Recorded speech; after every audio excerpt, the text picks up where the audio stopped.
The Beginning After the End. Volume 4. Capítulo 85. Reino Élfico. Arthur Levin. Ugh. Eu tropecei ao sair do portão de teletransporte enquanto pressionava meus dedos firmemente contra minhas têmporas para evitar que minha cabeça estalasse. Sylvie correu ao meu lado, feliz por estar ao ar livre novamente. Kill. Ela se espreguiçou bastante na grama antes de olhar para mim, sinalizando que estava pronta. Aquele homem era assustador, papai.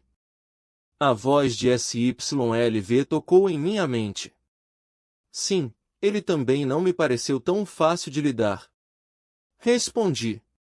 O lugar em que pousamos era familiar. Era perto da área para onde Tess nos levou pela primeira vez para entrar no reino de Elenoir. Claro, desta vez, teríamos que bater nos portões da frente como a maioria das pessoas. Não foi um problema entrar no reino agora que as três raças estavam mais ou menos em harmonia. Cada vez que eu pensava na palavra raça, eu podia ouvir Vincent dizendo em sua voz irritantemente séria como éramos as raças inferiores. Por mais que me irritasse, ele não estava errado. Comparado com os Azuras, até eu podia ver as diferenças inatas entre ele e eu, e pelo que ele falou, não parecia que ele era o mais forte dos Azuras também. Bem, eu acho que você sabe quem é sua mãe agora, pelo menos. Kill. Ela, Kill. Mamãe? Não vamos ver a mamãe agora. Não, não é essa mamãe. Quer dizer, Tess não é sua mãe. Xês! Eu exclamei. SYLV apenas inclinou a cabeça enquanto ela olhava para mim em confusão antes de correr novamente, me deixando nervoso com meu vínculo. Enquanto caminhávamos para o portão da frente, seguindo ao longo das paredes externas do reino, passamos por carruagens e vagões ocasionais, seguidos por pessoas que transportavam as mercadorias dentro ou os guardavam. A economia estava mudando rapidamente desde a união das três raças. A abertura das fronteiras para que os mercadores pudessem viajar e comerciar uns com os outros levou à disponibilização de muitos produtos exclusivos em todos os três reinos. Assim que alcançamos a entrada do reino, havia uma fila de pessoas montando cavalos e bestas de mana ou em carruagens esperando para entrar. Sylvie pulou na minha cabeça quando cheguei ao final da linha ao lado de um grupo de que pareciam ser mercenários, provavelmente tentando vender a matéria-prima que conseguiram obter. Ei! Olhe para o pirralho! Por que você está tão longe de sua mamãe, menino? Você se perdeu. Um homem bastante alto e magro, quase emaciado, com uma armadura de couro grande demais para ele, piou enquanto se abaixava. Roger, você vai fazer o menino chorar com essa sua cara feia. Uma garota que parecia ter 20 e poucos anos saltou da extremidade da carruagem em que estava sentada e puxou Roger de volta. Não há nada de errado com meu rosto. Roger atacou sua coorte feminina. Além disso, esse pirralho parece ser algum tipo de pirralho nobre e rico. Aposto que se o trouxermos de volta para seus pais, eles vão nos recompensar muito. Você não disse nada. Você está perdido, garoto. Outro homem, um que parecia ter 30 e poucos anos com um corpo construído como se fosse feito para lutar com elefantes, empurrou de lado Roger babão que estava olhando para mim como se eu fosse um saco de dinheiro, perguntou.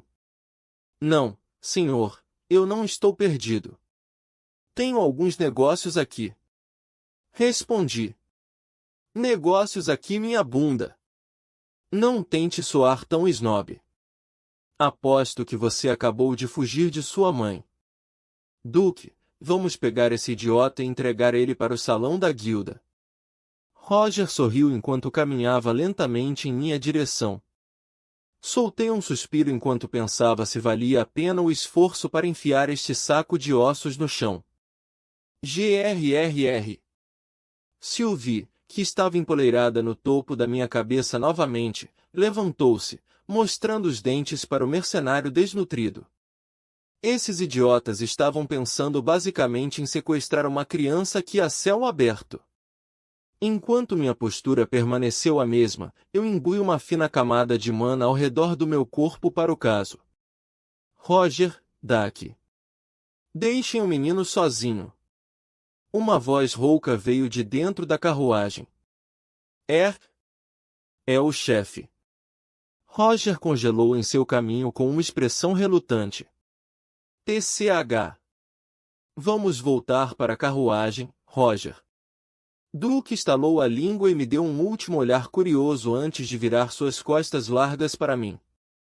Eu apenas rolei meus olhos e permaneci na fila para viajantes sem carruagens que precisam ser inspecionados primeiro. Perdão, chefe. Eu sei que você gosta de manter o rosto, mas desta vez, seria uma desculpa totalmente legítima. Quero dizer, tudo o que faríamos é apenas impedir o pirralho de falar e, eventualmente, nós simplesmente o colocaríamos no salão da guilda e o despediríamos com uma bela recompensa. Senhor, embora Roger não seja o cara mais inteligente na maioria das vezes, acho que ele estava certo de que o menino era, na verdade, de uma família rica por seu uniforme e o vínculo peculiar em sua cabeça.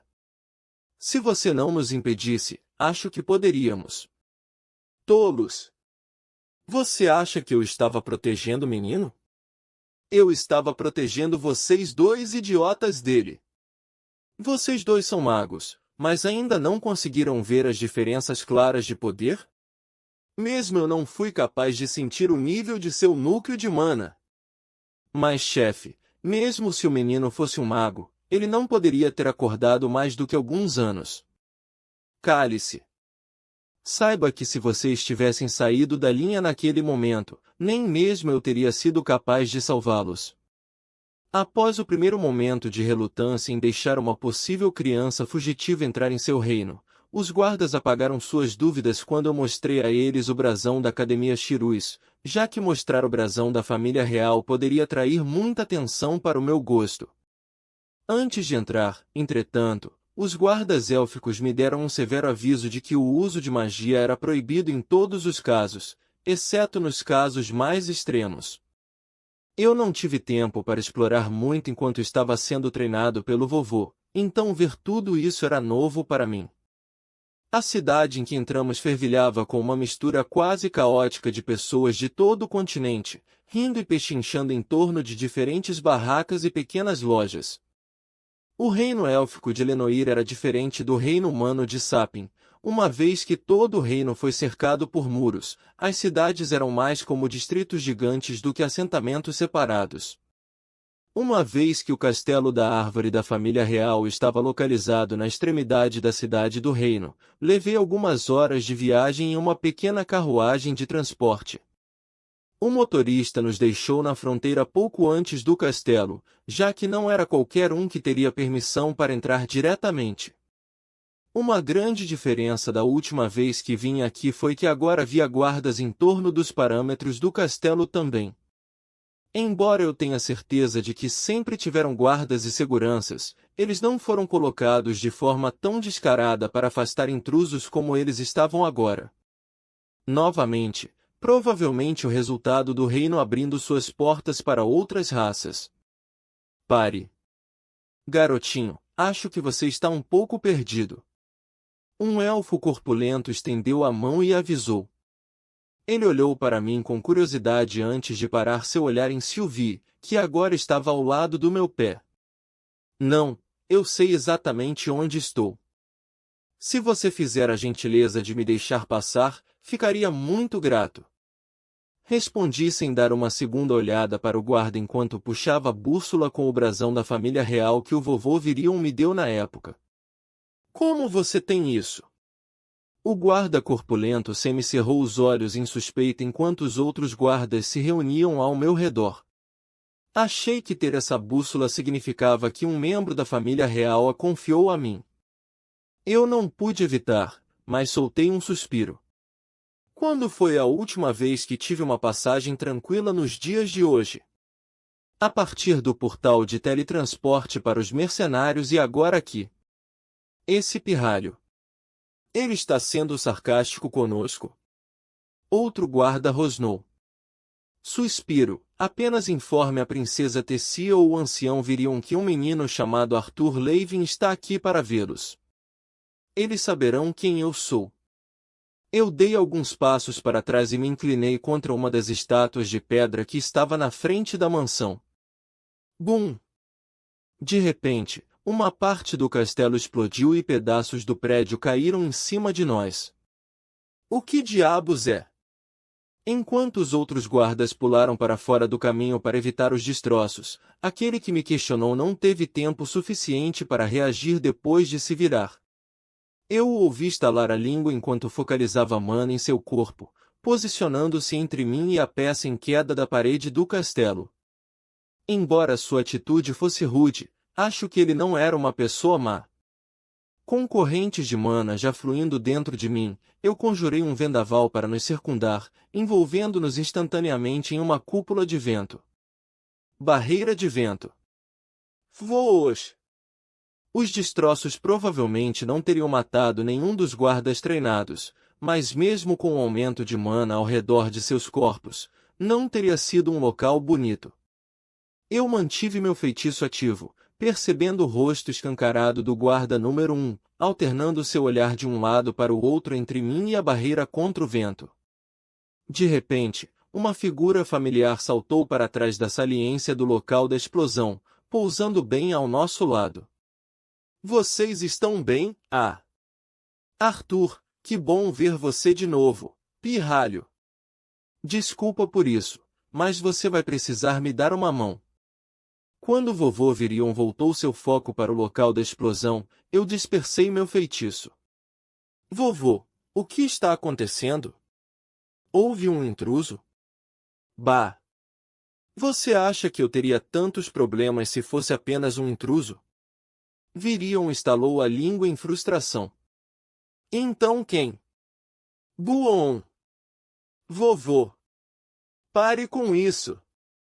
Eu não consigo controlar isso. Do buraco gigante na mansão apareceu Tess cercada por dezenas de gavinhas verdes esmeralda feitas de mana balançando esporadicamente, destruindo tudo que atingiu. Claro. Eu não pude deixar de xingar baixinho. Eu inicialmente culpei Vinson, já que ele deveria tê-la curado da vontade bestial que estava tentando assumir o controle de seu corpo. Prestando atenção, no entanto, uma vez que Tess ainda estava consciente e bastante turbulenta, deduzi que ela provavelmente não conseguia controlar a mana que liberava. TCH. Essa aura é muito assustadora. Esses tentáculos das videiras que protegem Tess também atacam qualquer coisa dentro de seu alcance. Mesmo se eu tentar cortá-lo, mais tentáculos tomarão seu lugar. Pirralho, vou apoiá-lo nas costas. Tente alcançar a Tess. Minhas técnicas não são realmente úteis para outra coisa senão assassinar e agora, precisamos de uma maneira de dominar essa aura. Dou a Virion um aceno afirmativo e dou um passo à frente, concentrando mais mana ao meu redor. Ancião Virion. Nós também podemos ajudar. Por favor, nos instrua sobre. Não. Vocês seriam inúteis contra ela. Limpe a área e certifique-se de que ninguém se aproxime daqui.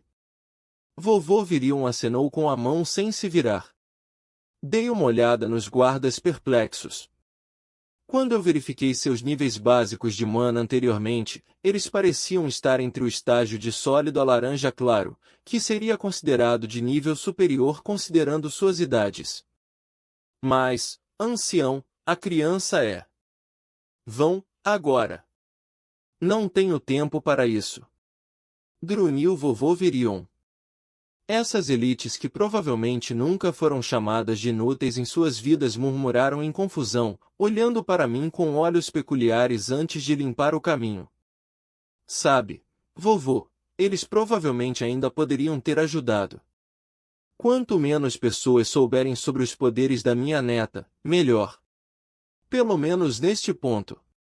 Agora se concentre, pirralho. Ele respirou, mantendo o olhar em Tess. Tá, senhor. Eu sorri. Vamos! Ao sinal do vovô Virion, partimos até Tessia, que estava no limite da mansão. Aumentando minhas pernas com mana de atributo vento, esperei até que um vendaval condensado se formasse sob meus pés antes de lançar do chão. Mesmo que as costas de Tess estivessem voltadas para nós, os tentáculos responderam assim que nos aproximamos. Imediatamente, as vinhas que balançavam erraticamente se endireitaram e se atiraram contra nós. Continue! Eu vou te cobrir! Vovô Virion gritou na parte de trás. Enquanto eu estava de costas para ele, apenas pela mudança em sua voz, era óbvio que o vovô Virion iniciava a primeira fase de sua vontade bestial. Nós dois abrimos caminho cada vez mais perto de onde Tess estava lutando para ganhar controle sobre a aura verde esmeralda que a rodeava. Continuei usando feitiços de vento, com medo de que a aura conduzisse qualquer feitiço de atributo relâmpago, e estávamos em um ambiente predominantemente de madeira, então evitei qualquer feitiço de fogo. Assim que nossas lâminas de vento cortaram as gavinhas, elas caíram, outras gavinhas tomando seus lugares. Não estava funcionando, Ava, jura? Respirei fundo, contando com o vovô Virion para me cobrir por alguns segundos. Depois de terminar meu canto, eu senti uma drenagem considerável em minha mana, junto com uma leve sensação de formigamento percorrendo meu corpo. Impulso do trovão. As gavinhas, que estavam evidentemente crescendo em número e pareciam estar nos oprimindo, ficaram em câmera lenta. Tendo o luxo de olhar para trás, até mesmo os ataques do vovô Virion desaceleraram o suficiente para que eu pudesse ver seus movimentos. Esquivando-me das gavinhas, evitei desperdiçar mana em outros feitiços até chegar em Tessia. Cada passo à frente neste ponto envolveu me desviar de pelo menos 5 gavinhas, até que finalmente alcancei o comprimento do braço da princesa problemática. Agarrando-a pela cintura, preparo meu feitiço final. Ek! Ah, Arthur! Tess gritou de surpresa. Antes que eu tivesse a chance de responder, os tentáculos subitamente se retraíram e se juntaram em torno de nós dois antes de pular para fora da mansão pelo buraco feito pela explosão. Com minha técnica ainda ativa, fui capaz de reagir a tempo de segurá-la antes de nós dois dispararmos no ar. Kiai! A voz de Tessia ecoou alto o suficiente para que todo o reino provavelmente ouvisse. Segure firme! Travando meus braços em volta dela, eu a envolvi em uma camada de mana protetora antes de lançar meu feitiço. 0 absoluto. A quantidade de tempo que levou para lançar meu feitiço demorou muito mais sem usar a segunda fase da minha vontade do dragão. Enquanto a camada de gelo se espalhava lentamente ao nosso redor, congelando as gavinhas que tentavam desesperadamente me separar de Tess, eu tive que manter minha concentração ao máximo para manter o feitiço. Quebre! Eu rugi antes de dar um chute nas gavinhas completamente congeladas, quebrando-as em incontáveis cacos de pequenos diamantes cintilantes. Foi uma aposta tentar congelar os tentáculos que Tess manifestou e, como esperado, meu feitiço não foi forte o suficiente para congelar tudo completamente, mas fui capaz de separar os tentáculos de sua fonte de combustível, Tess. Tess tinha uma expressão vidrada nos olhos enquanto se pendurava no meu pescoço, hipnotizada pelos milhares de fragmentos de gelo caindo refletindo as luzes âmbar da cidade. Nossos olhos se encontraram e Tess corou imediatamente.